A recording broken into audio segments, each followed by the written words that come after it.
So today's lesson is on how to start your story.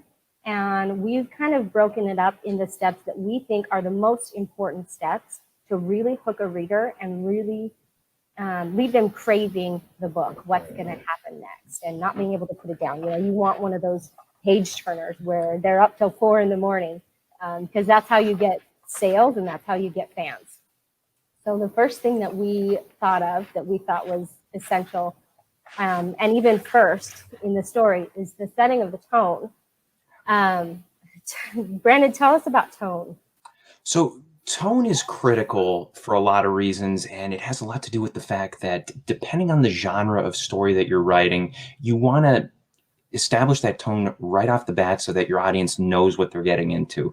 For instance, if you're writing a thriller, you should open up with a thrilling sequence of events or thrilling scene, whatever it may be. If you're writing something that is going to be like a comedy, you want to open up with humor. You want to just establish what the story is going to bring to the audience, what they should expect, because that first impression is so critical. Absolutely. And I'm going to take it a step further and talk about the words that we choose in order to set the tone.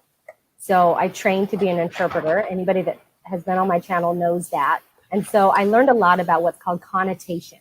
So there's the meaning or the definition of the word, and then underneath that is what's called connotation. And that's the feeling or the essence we get from that word. And so if you're going to write a horror story, you're going to want to choose words that make people feel nervous or make people feel unsettled in some way. Whereas if you're writing a romance, you're going to want to choose words that rather aren't unsettling, but that drive a romantic feel, that make people excited for what connection is about to be made. So connotations are all around us. There's a difference between used and repainted, refurbished, and two-toned. Two-toned is the same thing. You've repainted parts of something, but it has a better connotation. So that's not the perfect example, but it's still an example. So look for the underlying meaning of the words that you're choosing.